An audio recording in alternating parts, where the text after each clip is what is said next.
You're listening to the Cricket Podcast. Hello, everyone, and welcome to the Cricket Podcast, where we have three of the most astonishing IPL games, well, in a long time to discuss today. We're just off the back of a super over with Mitchell Starc performing heroics for the Delhi Capitals. And that's just off the back of Punjab Kings and their heroics defending the lowest score ever in IPL history yesterday. And that's off the back of Dhoni performing some match-winning heroics for the first time this season for CSK as they overcame Lucknow. Max, plenty to talk about. Good to have you with me. I'm Jack Hope. Who are you? How are you? Hello, I'm Maxwell Brown, and I've got the fun job of summarising these three games of cricket. I'll summarise them all in one go for now, because this week has been a festival of ineptitude in winning games of cricket. Because they've been pretty mental, these games, but they have all involved sides properly bottling it. I would probably agree with that. Yeah, that we've seen some epic bottles, some epic heroics, and some epic bottles, and I think that's kind of what you want, isn't it? Yeah, like if you think about cricket's greatest moments, a lot of them have got some big time bottling happening, haven't they? Indeed. Ben Stokes, Nathan Lyon springs to mind. Yeah. Bottling. Lance Klusner. No bottle there. And many others. The two moments. Before we get going, just a reminder, you can support us on Patreon, patreon.com/the Cricket Pod. We're finally going to get round. I say finally. We've had this plan for like 6 days.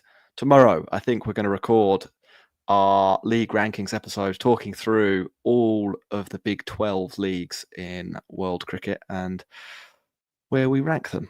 The vibes ranking and then Dan Weston's analysis ranking. So if you're into that sort of thing, patreon.com/the Cricket Pod. Sign up as a member from not very much money. I think about £4 a month. Support the show. Keep us going. Max, let's start with today. Super over. They're always good, aren't they? Yeah. This was a really good last 45 minutes to the game. It was. It was a really nice way to travel home from work, taking all this in, because it was bonkers. But that was obviously the super over, but a lot that happened before we got to the super over. It started as many Delhi Capitals innings have started this year, with Jake Fraser-McGurk being out and not scoring many runs. Karen Nair returned to his usual position in batting, which was also not scoring many runs. But in the meantime, Abhishek Parel was smashing the ball around a bit, and KL Rahul was not. And things started to slow down. Delhi meandered for a bit. It looked like it was a pace-off day. And then at the end, the Pacers came back on, and Tristan Stubbs, Akshar Patel, and Ashutosh Sharma did a bit of smashing. And it got them up to 188 from a position where that looked a little way off. And, a score that maybe not that impressive at a ground where people have scored 207 consecutive innings batting first, but something to bowl at least. In response, Rajasthan got off to a pretty fast start. They were 61 for none when all hell broke loose. Sanju Samson retiring hurt, bringing Rian Parag to the crease for a tortured stay. And suddenly, Rajasthan behind the 8-ball, needing 12 and over for a little while. But Nitish Rana got things back on track, and it looks like with just 9 left to win in the final over, Rajasthan are going to do the business. But Mitchell Starc, he was not to be denied. He'd just bowled an over of Yorkers impressively, including some pretty nasty in-swinging Yorker action. And he did it again. Another 6 consecutive pretty much Yorkers. Rajasthan forgetting that running 2 was a thing. And it got to the point where it looked inevitable, didn't it? The super over, 2 to win off the final ball. Mitchell Starc off the back of 11 Yorkers. There was only one outcome, and it was a single into the offside and a super over. So who would you bring out for a super over when you're Rajasthan Royals? You bring out Shimron Hetmeyer. I think that's fair enough. Do you bring out Rian Parag? Of course you do. It's the ego man. He's got to do it. And he strode to the crease to the ire of everyone that was chatting away in the in the Cricket Podcast Discord. I thought it was absolutely hilarious and vintage Parag. But, well, how did it go? A few Yorkers. Shimon Hetmar managed to bag a 4. A no ball, which was correctly called by the umpires, if just to correct Simon Doull's information given on the stream. And it looks like with 10 off 3 balls, it was going to be a bit too much for Delhi to chase down. But no, the implosion began.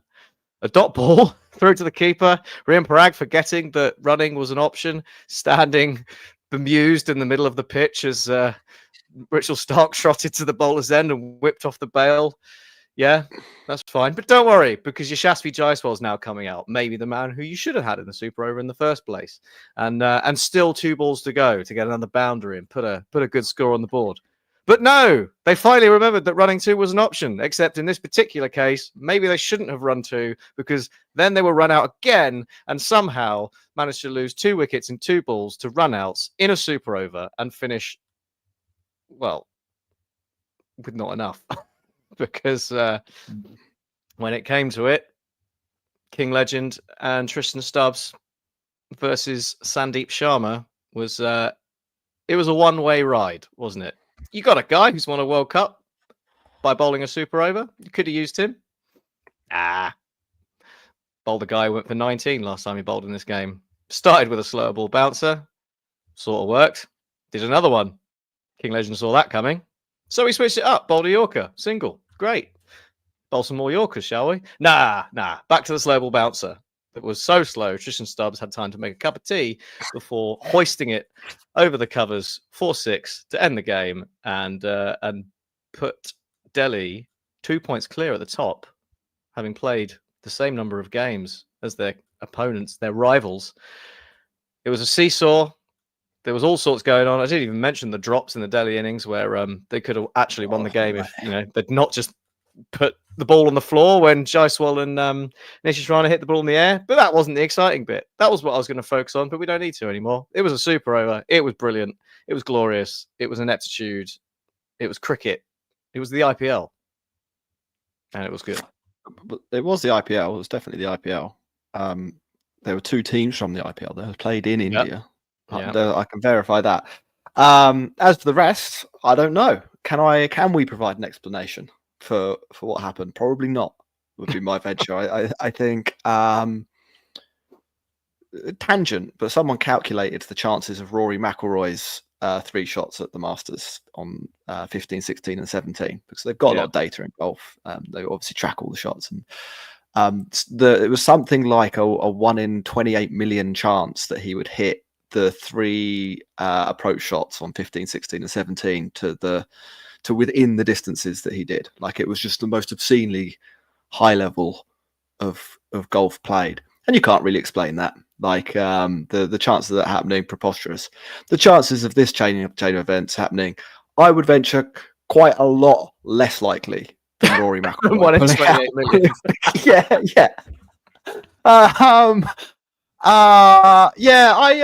First things first, Max.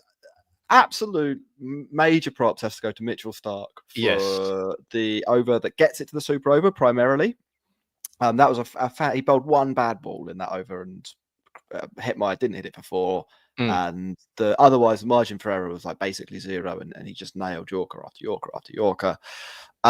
So a major props has to go to him for that. And then in the Super Over, there was clearly a point when that no ball got called where things could majorly have unravelled, but he did enough, He started the over with a really good Yorker, didn't he? Then he bowled a couple of loose balls. Before that no ball, I was literally in my head thinking, over these 3 overs, Mitchell Starc has not bowled a wide or a no ball, and that is insane levels of control. And then he went and did that. Yeah, but like he pulled it back, bowled 2 difficult balls, both of which result in run-outs. So Starc is clearly the hero here, and that has to be acknowledged. The villain is everyone involved in pink in this game. What are you doing? Like, why do you not want to win a cricket match? Like, what's the it was so in your hands the whole way. I mean, like, They have a bit of misfortune with Sanju Samson. He goes off. That's a big moment in the game. Yeah. But they still got Jaiswal, and then he's like, I'm going to go into putt mode here and sort of do nothing for a few overs to run the run rate up to 12s. Gets up to 12s. Nitish Rana oscillates between looking like a man who's never batted before, like doesn't know which end of the stick to hold, and like Brian Lara. He manages to keep them with it. Hetmeyer comes out, Jarrell starts to get going, and you think, okay, the second last over, they smash him around all over the place. 9 off the final over, you're 3 wickets down, you've got 2 set batters. This is a walk in the park. I mean, Starc does do a really good job, but still, even in that over, some bad running from Jarrell. 2 balls to go, three to win the game. Hetmeyer hits one down the ground. It's a no-brainer to go for the 2 there. The last ball of the game, the only you person get another being chance. run out is the one going to the non-striker's end. Hetmeyer's going to be back on strike, 2 balls left. Chances are you'll probably make it anyway, and it's a different Jarrell's approach. like, no, I'll be the hero. Obviously, he isn't the hero. Goes to the super over. I like there's obviously a massive talking point around who they send out. Rajasthan aren't a team, I think, blessed with guys who you'd be like licking your lips at the prospect of having bat for you in a super over. I think Samson goes out, right? If he's fit. 100%. I think Samson goes out. I think Hetmeyer is a no-brainer. I think like Hetmeyer has been quite maligned in the IPL over the last year or so, but I think in the role that he plays, he is pretty good. He's quite a quick starter. He's a very good runner between the wickets, although he has some massive culpability for the Jaiswal run out at the end, which maybe costs him the chance of another 4. But like I think he goes, and he does hit 4s and 6s, and then you've got Parag. I think this really depends on your school of thought. Actually, they want it right hand, left hand, didn't they? Well, I don't know if they wanted right hand, left hand. I mean, I think they probably correctly looked at this and thought, who is the person on our team most likely to hit a 6? And Parag, from what I can see, is you can possibly argue Jaiswal in just slog mode would be better. So I would have been fine with that too. I actually wouldn't have had Nitish Rana anywhere near the middle. No, I mean, and that might be controversial, but I think if you want to win a super over, I think you've got to look at the guys who are most likely to hit 6s for you, because if you hit 2 6s, you're going to be in a really, really good position. Yeah. I mean, you also got to think about who's bowling it, right? Nitish Rana had a pretty decent innings, but most of that was in that sort of middle period. It wasn't against Mitchell Starc, who is the man who's going to be bowling this super over. But I do honestly think that the left-right thing was probably quite high in their thinking. Well, it shouldn't have been. No, but you know what? With like the way that Mitchell Starc had been bowling at Nitish Rana and Shimron Hetmeyer with the sort of tailing in Yorkers and nailing every single one, I think they were just thinking, well, if we get a left hand, right hand, it'll disrupt his rhythm a bit. It'll have to come round the wicket. It might, make a difference. I mean, they got the no ball out of it, I suppose. So, there's, that's what I reckon led to that. But it would be much funnier to just assume that it was the sheer hubris of Rian Parag striding out, being like, I'm doing this and I don't care who doesn't like it. I don't know. Maybe it was. I do think there is an element of that in sports in these situations. We don't know what the discussion was. We don't know whether they pre-planned this. We don't know what it was. I think if they had pre-planned it, then Parag is a no-brainer. It wouldn't be not a no-brainer. Like it's understandable. Parag isn't on my I want him in a super over situation for my life pool of players, right? But we're looking at he's above Rana and Jarrell. We're looking at Rajasthan Royals and what they have available. And I can see if you've predetermined who you're going to send out, you might send Parag. I think the other thing that could have happened is that they didn't really think about this, and they've got out there. It's a bit like a penalty shootout, and it's like who wants one? Yeah. And if you don't want to bat, that's not great. And if you're brave enough to say, look, I've got the stones to do this, a lot of the time that's enough, and that's enough of a reason. I think it's one of those, like a super over is one of those rare situations where I totally think that pressure is real. Like normally, for long-term listeners of this podcast will know, I don't think it affects players substantially. Like I don't think it really registers. It's very, very hard to pin down pressure affecting professional sportsmen in any sport really. But a super over is so weird and unusual. Like a penalty shootout is so weird and unusual that like suddenly the guy you pay 300 grand a week to kick a ball is looking at the goal 12 yards away, and it might as well be like a hockey goal. And if they don't want to be there, like we've all seen England in penalty shootouts, and you just know that some of them would rather be anywhere else in the world. They're like thinking, why did I become a footballer? As they walk up to miss against fucking Colombia or whoever it is, like. And I think maybe in a super over situation, it is similar. So like, yeah, I don't know. I actually don't hate it. I do hate some of the decision making, like why he didn't run, like that. I just feel like I love how confused he looked at the whole idea. He was just like standing, looking around, like left and right, like, wait, what do I, where am I? it was good. I mean, there'd have been 2 balls left after that. The wicket preservation is irrelevant. Like, if Hetmeyer thinks he can make it down the end, which he probably will be able to, he's quite quick, Hetmeyer. He doesn't look it, but he is quite quick. That extra run is useful. And if you're run out of the non-strikers, then probably it's not the end of the world. As it turns out, the second run out also, I thought, slightly bonkers. Yeah. I don't know why you're going for that second run. Yeah, it was good fielding, and it had to be good fielding to get the wicket. But yeah, in that situation, when you have 1 wicket left, 1 extra run or 1 extra ball where you could get 6. Yeah, I mean, like that. The extra, the chances of making that run probably 10%. There's probably a 10% chance that the throw is so bad or Starc misfields it, and it's not a run out. The chances of the next ball, like what's the next ball of the overdue in runs? What would you say? What was the average number of runs you get off that last ball? I guess median, I'd say 2.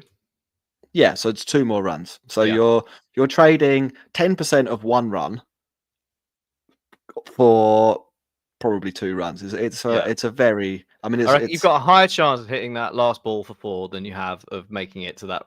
making that extra run in that. Yeah, it's like I'm not expecting Hetmeyer to get his calculator out and work that out on the spot. Hold on, he's going to carry the 5, divide the 2. Yeah. But like you should have some sort of rough game awareness about like what you might do in a scenario where it's well, maybe those they miscount.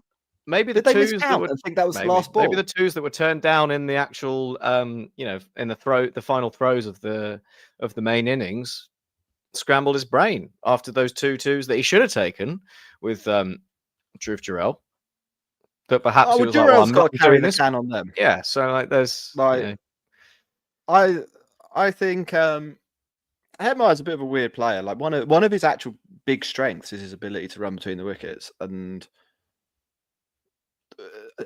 like Jurel was batting with him like he didn't know that, and he probably should after having played with him for 5 fucking years, like or whatever it is. Like just a really clueless performance, I thought, from Rajasthan. And then like we haven't got on to the second part of the super over. I think what are they defending? 12 to win, 11 to take it to another super over, 10s, and you win. Yeah, I mean that's a tough gig in a super over. Like how? So you're the captain. What strengths from a bowler would you be looking for in that scenario? So I'm thinking you're unlikely to win by keeping the side below 10 without a wicket or 2. So who's taking wickets? And I'm looking at that and I'm thinking it's probably going to be Jofra Archer. I'm also thinking, do we just roll out Tushar Deshpande because it'd be really funny? And then I stop kidding around to try and keep the levity in the group, and I say, Joff, here you go and win us the game.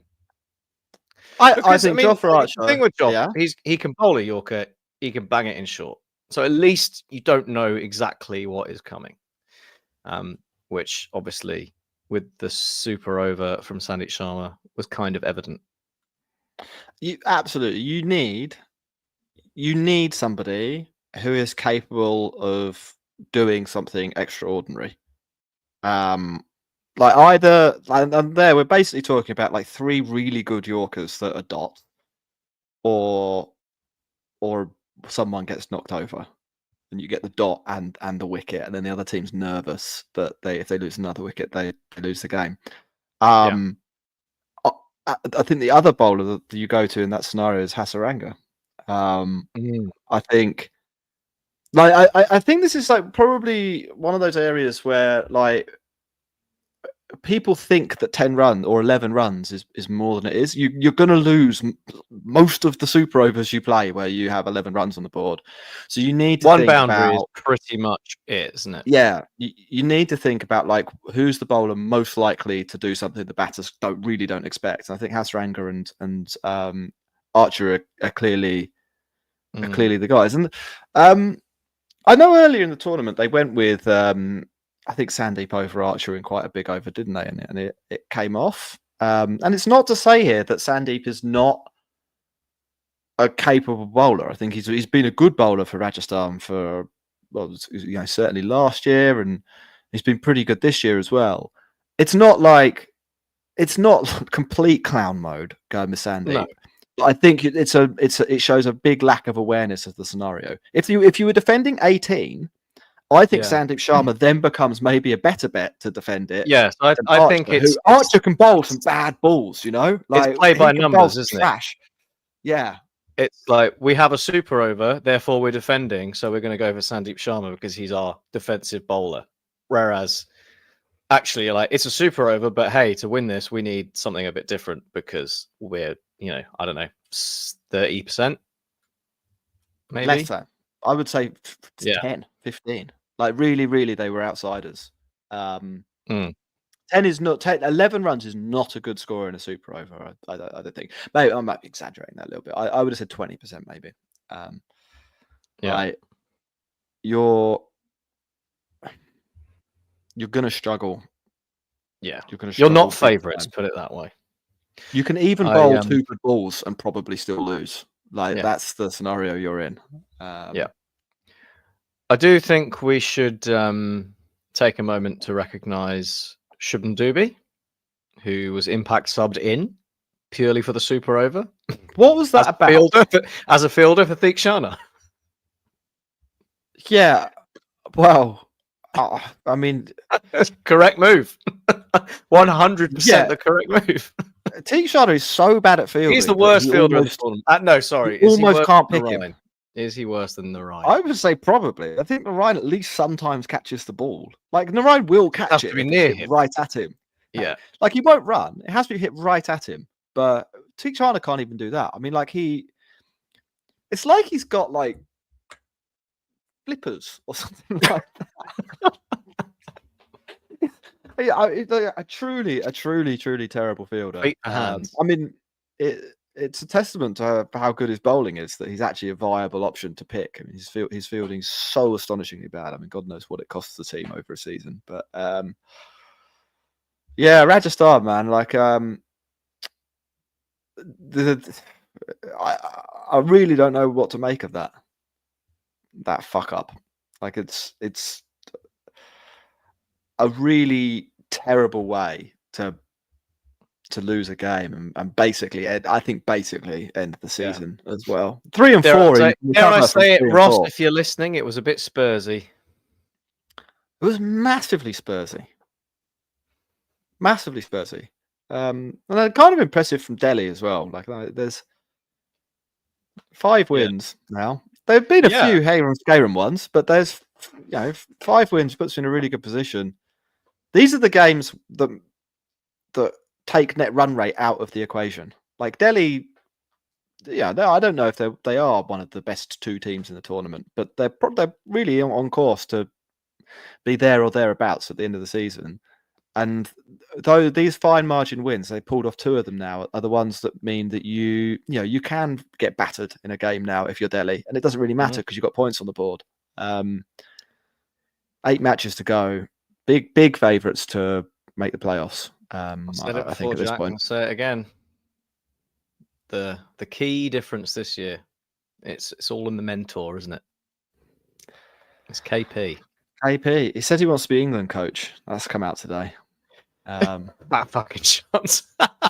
Look, what are the chances of him saying there being an article today? KP wants to be the next England coach, and then his team in the IPL pull off like a sort of super mental fortitude super over win, and he's all over it, giving instructions at the super over and stuff like that. That's, KP, man. Yeah. Max, anything else in this game? We've still got 2 mockbusters to do, and we've got about 30 minutes. No, let's call it there because we'll be here all night. It was it was good. It's been a while since we've had a super over to cover, isn't it? Not one a long time. I can't remember the last time. Yeah. So good. So good stuff. Enjoyed it. Yeah, really, really, really grand. Next game we will talk about is Punjab Kings. That a mental game coming up. Made no sense. Exactly. We will be back in a few seconds. You're listening to the Cricket Podcast.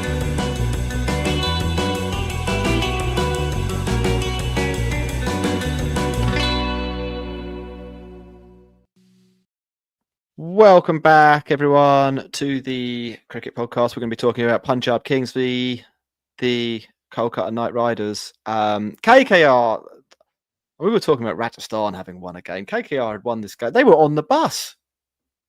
The beer was on ice, and then it wasn't. I think it's possible it's possible they took the beer off ice a little bit early, Jack, and started drinking it before the game was over, because there aren't many other explanations for what happened.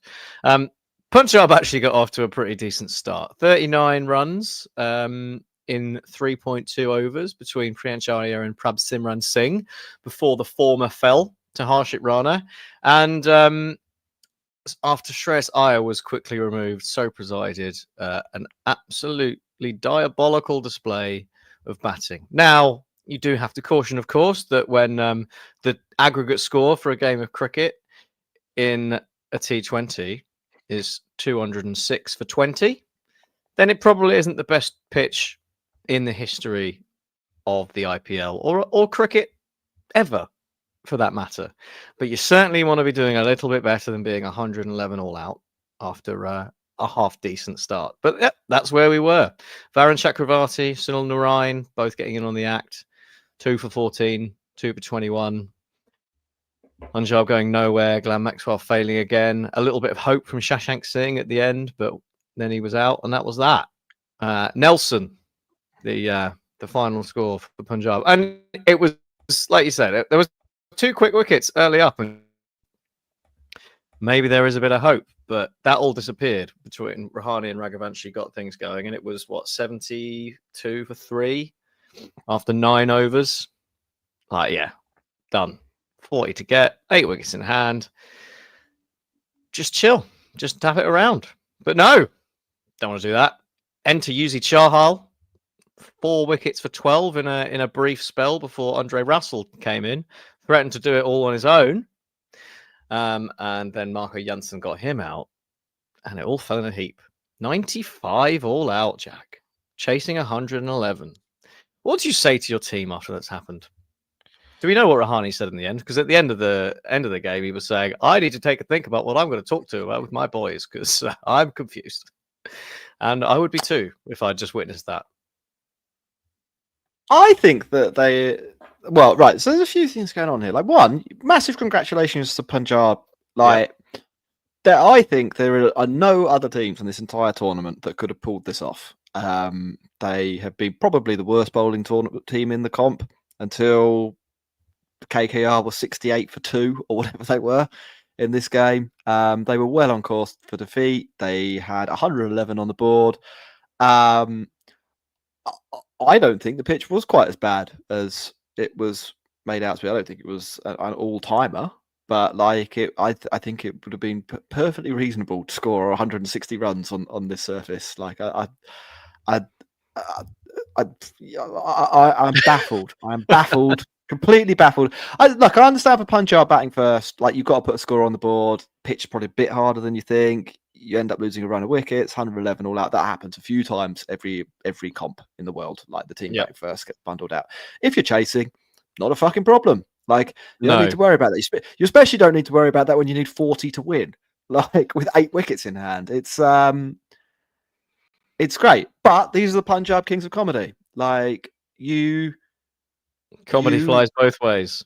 Yes, exactly. Like comedy can punch down sometimes. And this was Punjab Kings punching down right into KKR's testicles over and over again for about 30 minutes. It all happened quite quickly. Yeah. And it was hilarious. Objectively, this is really, really, really funny. I'm happy for Punjab Kings fans. I'm happy for the Punjab Kings players. It obviously meant loads to them. They were doing that thing at the end of the game where everyone was just running with their arms out in the air like children in the playground. Like, no, there wasn't a coordinated celebration. They didn't know who to celebrate with. They just knew it was great. The crowd was going wild. Great atmosphere. This is a new stadium, isn't it? Like, I really like the stadium. All round top stuff from Punjab Kings. But KKR, to go back to that, like, that's embarrassing. That's really, really embarrassing. And I think really what this might come down to is like literally just egos and well, I'm going to finish this and I'm going to do it quickly in style. Yeah, literally not thinking about the scenario that you're in.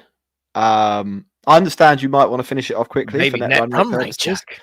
Yeah, but there's some mystifying shots played in here. I mean, like Rinku Singh, you've got no business being out stumped in that chase when you need 30 or 50 balls, 30 or 56 balls or something like that. Good bit of you've got bowling, no to be business fair. being stumped there. Just stand in your crease and you're not out.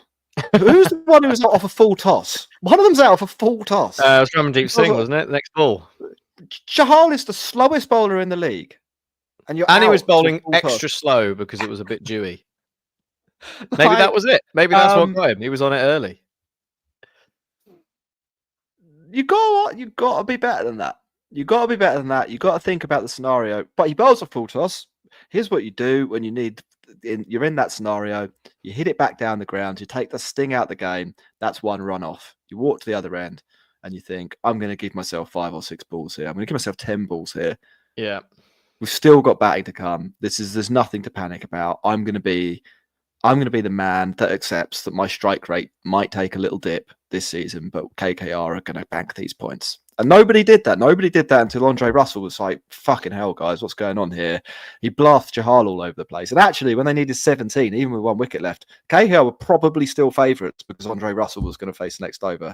And fair play to Marco Jansen. I mean, like, there's also, I will say this, I think there is more than a little bit of luck involved in this in terms of like how everything that could have gone wrong did go wrong for KKR. It's like that ball. Let's just take that ball in isolation. The chances of Andre Russell not hitting that ball pretty hard are fairly low. The chances of Andre Russell hitting the ball onto his own stumps are probably like 1 in 1,000. Yeah, it's really highly unlikely that you can compare it with today with Shubman Hetmeyer's first ball where he inside edged it for 4 off Mitchell Starc's. You know, like that fine. That, by the way, doesn't take away any of the accomplishment. That doesn't take away any of the accomplishment from Punjab Kings for pulling this off. Like to win from that scenario, you're going to need a bit of luck. And you know, fair play, you got it. You didn't give up. They tried really hard. They bowled really well. They asked enough questions, and KKR, like, that's embarrassing. That's a really, really embarrassing cricket performance. So funny, so funny. It's nice to see Yuzi Chahal back. You know, he's been not himself so far.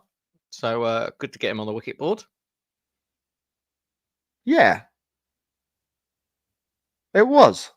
I like Chahal. I like watching him bowl. I think he's a little bit different, and I think he's different in a good way. I think he's been consistently one of the most watchable leg spinners in the tournament. I like the in vogue thing in spin at the moment is to try and bowl basically as quick as you can and get a little bit of movement, and it kind of it does work. I mean, there's reasons to bowl like that, but Chahal is sort of a not classical like that. leg spinner. Almost a throwback to the kind of Warren style bowling, and that it's very watchable watching the huge deviations that he's able to extract. Dip, turn. Yeah. So it's good. Games where he bowls are better for him bowling in them, and hopefully this inspires Punjab to use him a little bit more, and hopefully it sends a little bit of a reminder to the rest of the league that he's still very, very good. Anything else in this game that requires discussion?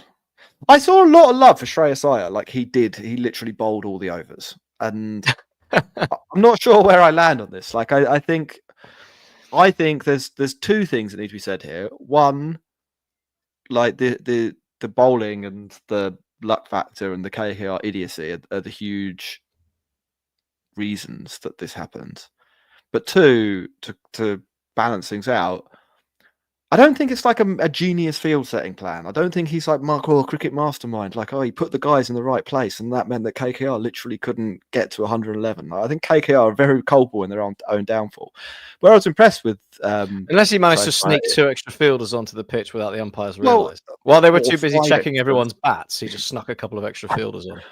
What I would say is that I think he did a really good job of like getting Punjab to forget that they were Punjab and to play like Virat Kohli's India for a bit. Like just to at least give it a go, lads. Like let's at least try and win this you game. Go mental. Really get stuck yeah. It felt like they were hunting in a pack. And when I'm talking about like KKR making some bad decisions, maybe you go out into that cauldron and you just get a sense from the fielders that they think there's a game on, and sometimes that's enough to trick a guy. You think there's a game on, and then you get to think, you make bad decisions. I must belt the next ball for 4 to establish dominance. Like that's a very village cricket style of analysis from me there, but I do wonder whether there was like a little. Hey, it's just at the end of the day, we're all human, Jack. It's just human nature. Yeah. So I think I'm not going to give him credit for like outthinking KKR, but I will give him credit for performing a leadership role in a very courageous way in the face of like obviously ridiculous odds, and then at least like half the job pulling it off. Being captain. Like most of the decisions probably take care of themselves to a degree, so bring that extra. I think that's a fair argument. Anything else from this? It was a mad game, but it was a mad game, but like you said, with Rory McIlroy's 1 in 28 million shots, like when stuff like this happens, what do you actually say other than, well, that was cool, but everyone lost their minds? It's like the pub fight I saw when all the Millwall fans and all the Crystal Palace fans had a massive fight in a pub in London Bridge. Yeah, you're not going to be analysing the guy's uppercut and the way he ducks and all I could say to my friend Joe and my friend Miko for the rest of the evening was, "Oh my god, do you remember the fight?" Like, it's a little bit like that now. It's like, "Oh my god, did you?" Yeah. But that's great. I mean, like the IPL really comes to life in the last couple of days. I think that's good. Max, we've got time for one more game, and that is Chennai Super Kings, and they won a game. There's one more to get through. One more. Yes. They won a game. They did. They won. Go on, CSK. They're back. Though. We're going to take a break, and then we'll come back. We will talk Lucknow v Chennai. Yeah. You're listening to the Cricket Podcast.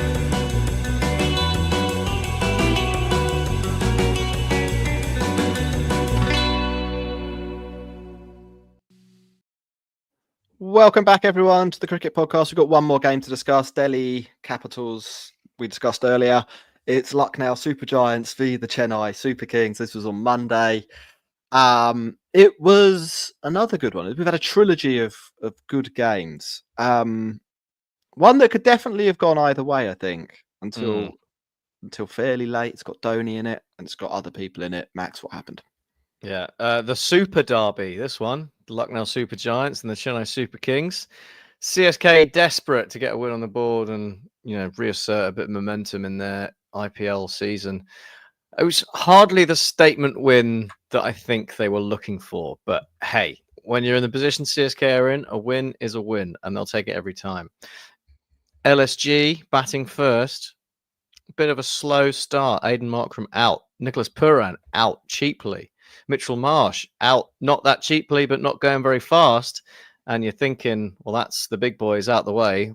Get rid of Rishabh Pant, and we're laughing. But Rishabh Pant stayed around. He stayed around quite slowly. He didn't look that impressive, but a couple of big blows towards the end and some late hitting from Abdul Samad got Lucknow up to 166, where at one stage that didn't look that likely. But Paterana was expensive, and LSG got a bit out of it. 166, 167 the target. Change for CSK. We talked about things they needed to do to get their show back on the road. Bring in Jamie Overton. That was one thing. Didn't go quite so well. He was a bit expensive. But Sheikh Rashid was the other one, opening the batting, and he looked like a reasonable cricketer. I don't think he made quite the splash that some of the other debutants have so far, but you do also have to remember that some of these games have been played on slightly different pitches than others. And he looked competent alongside Rachin Ravindra as CSK got off to as good a start as they've got off to all IPL. 52, the opening partnership inside 5 overs, looking well set for chasing it down. But things ground to a halt. Raul Tripathi at 3 went nowhere. Jadeja was in at 4 to mix things up a bit. That didn't work. Shivam Dubey scored 43, but he was going at less than run a ball for most of it. Vijay Shankar is still bad, and things were looking dicey for CSK with just 5 overs to go. They still needed another 58, 57, 56 runs, 50 something, and it was a question about where they were going to get them from. But the answer, ladies and gentlemen, was Shardul Thakur, who helpfully decided to gift CSK 7 runs off 0 balls, and that pretty much turned the chase from looking fairly unlikely to CSK are probably going to do this. And we shouldn't take too much credit away from MSD, because he did come in and he turned things around with a couple of big sixes, 1 big 6, a couple of useful 4s. Shivam Dubey finally got some boundaries going as well, and they took things down in the final over quite comfortably. But it was that big Shardul Thakur over that changed the game, because it was looking, advantage LSG at that point, and then it wasn't anymore. I'm just looking at the win probability on ESPN, and I think I've identified Shardul Thakur's over. It's a vertical line. Yeah, it's bad. It was an absolute horror over. Like, and that ball in particular, the worst ball I've seen in professional. Well, it was only the second ball he bowled. Stephen Hartman. Yeah, it's I still think it would have been quite difficult to defend. Like, they needed 24 off 2 overs. I think you mainly lose that as the bowling team. But it was about the same as today, wasn't it? 24 off 12, 23 off 12 today. You just can't do that. Like, I don't really know how else to explain. Like, you can't. And the thing is, this isn't really a surprise that this has happened to Shardul Thakur in particular. Like, I know if you look at some of the scorecards, it looks like he's returned some good figures. But I've watched quite a lot of Shardul Thakur's bowling this year, because it is must-see TV, frankly. Like, like all sorts of random stuff exactly like this happens, and you should tune in to watch it. He's bowled like entire overs of full tosses, more or less. He started an over with 5 wides. Like, the guy's been all over the place all season. It shouldn't surprise anyone that with 24 on the board, you give him the ball and he loses you the game in 1 legal delivery.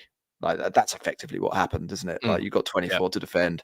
1 ball later, you've got 13 to defend. Like, it was I don't know. I don't know. Dhoni was dropped off him, I think, later in the over. So yeah, maybe there was in some other universe. There's Shardul Thakur is sitting pretty, having taken a hat trick to turn the over round or something like that, but not in this one. He got what he deserved, and he finished The off the over, reality actually. universe. Things finally came back finished- to normal.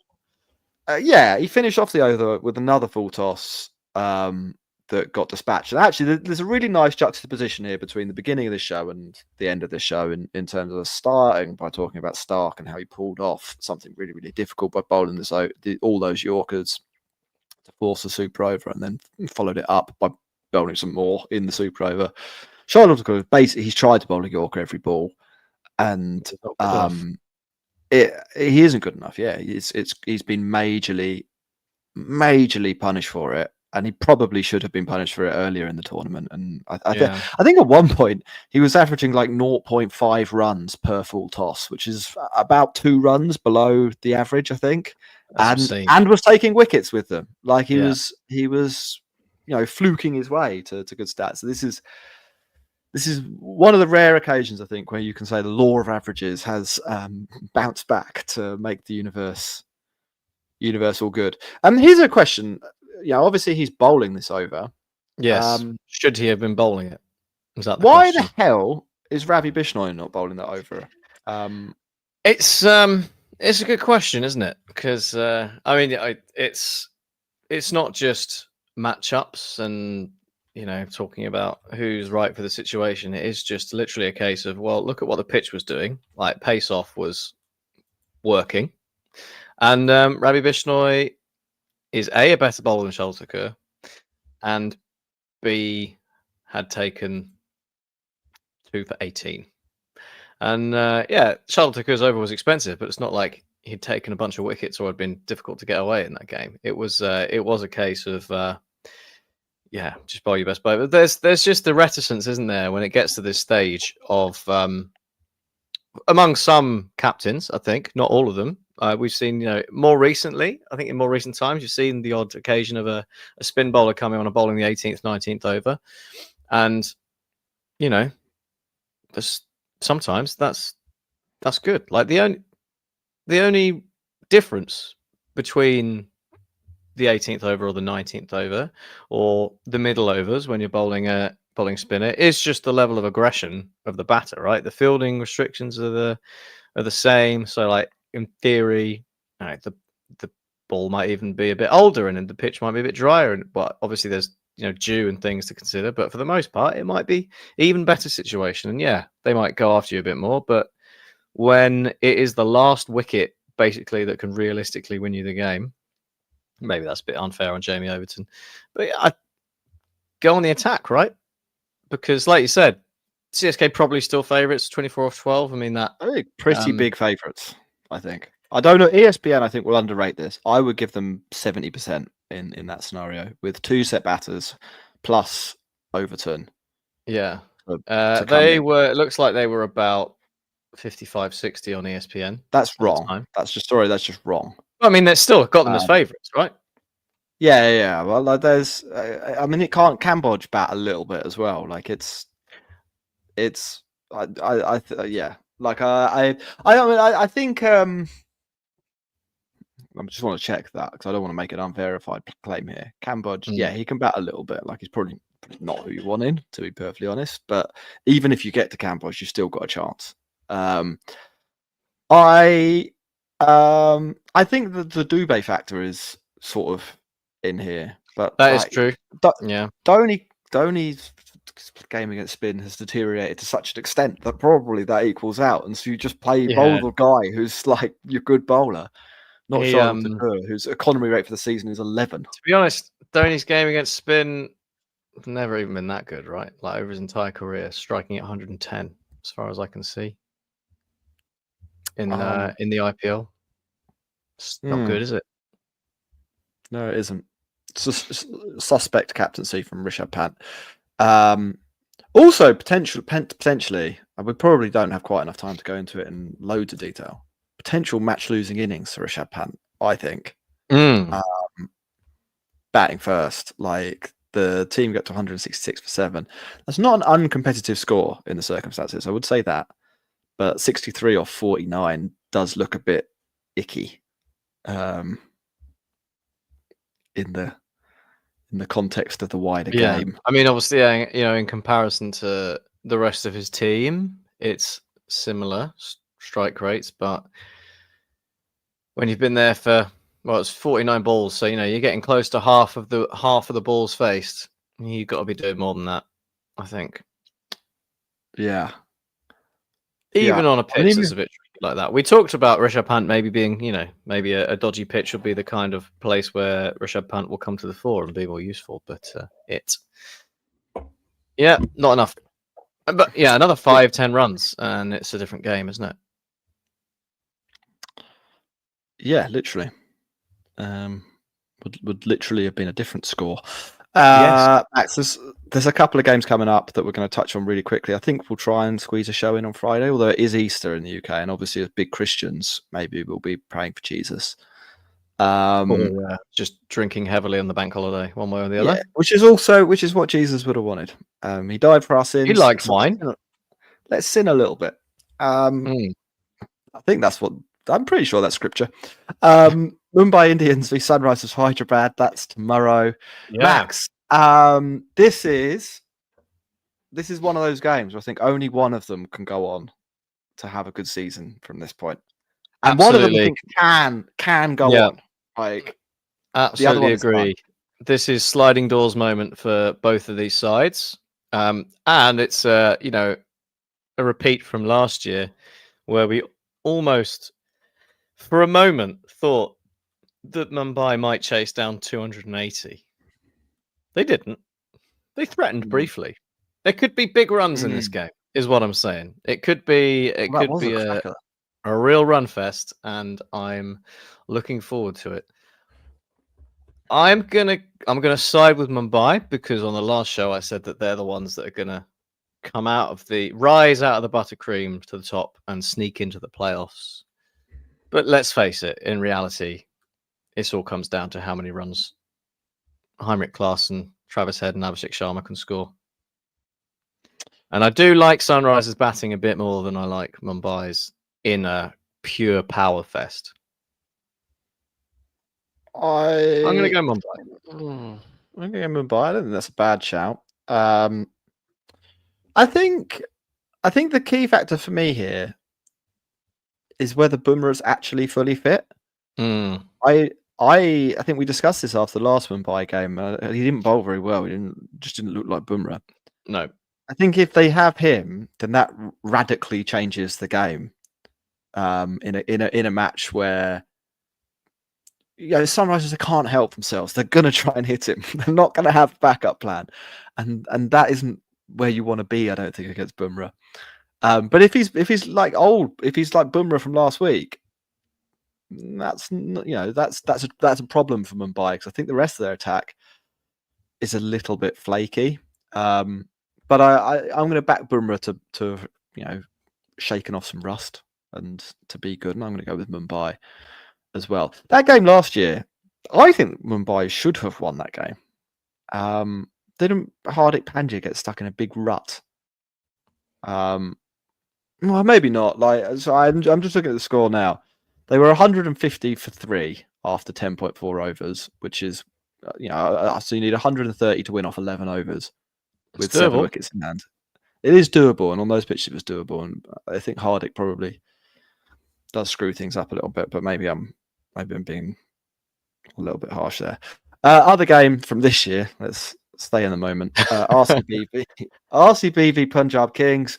Yeah, that's the kind of game Jesus would want to see on Easter Friday. From the two cross. biggest sinners, the two biggest sinners in the IPL going head to head. We've got the redemption story, or like the story of rebirth on the Thursday, and then on the Friday, the story of sinners. And I think they're the sequences that Easter went in. On Thursday, he climbed out of his egg, and on Friday, he went to the pub with the lads. And that's what you should do on Easter Friday. Go to the pub with the lads, watch RCB v Punjab. Who's going to win though, Max? Good question. It's at the Chinnaswamy, so advantage PBK is there, isn't it? You know what we say about Punjab normally, and it's just even, and it feels like it even this year, even though they're 4-2, it's a case of you win one, you lose one, right? And I just can't. I can't for the life of me see a world in which, after pulling out that escape that they did yesterday to defend 111, that they can then go and beat RCB in the next game. Because it's just all about what these teams are like and what they normally do at this point. Like, it transcends actually trying to pick out what matters, right? What's your point? You know, What's your I think this could be peak. This could be the peak Kings of comedy. This is a 300. Kings of comedy bat first. They scored 275 runs. Glenn Maxwell gets some runs. Flop watch Glenn Maxwell gets some runs. Shreyas Iyer scores 150. They're partying. They're doing the thing. They're running all over the place. It gets chased down. Yeah, that's it, isn't it? One game, they defend the lowest score. Next game, yeah, the highest ever chase. Being the team who have the highest ever chase, of course. It's perfect. It's set up. Get your money on it now. Aggregate, like 590 run game. RCB. I'm with you. I'm fully with you on that. Something mad could definitely happen. So the Chinnaswamy RCB will probably lose, but if any team's going to help them buck that trend, Punjab, enter. Someone in the chat, lots of Fs, has pointed out it's Chahal v RCB. I can see the wheels coming off there as well, to be honest. 0-0. You got Maxwell as well, haven't you? Yeah. I can see lots of fun. Anyway, that'll be good. Max, that's the end of the podcast. Any final words? No. All good. Good 3 games this week to start us off for our Easter weekend. So thoroughly enjoyed them, and hopefully the next 2 live up to the advice. Just get involved, get on Patreon, join the Discord. There's plenty of chat going on. It's a lot of fun. It's popping 24/7. Popping. I'm hungry. I'm gonna have some dinner. Bye-bye. Yeah, good idea.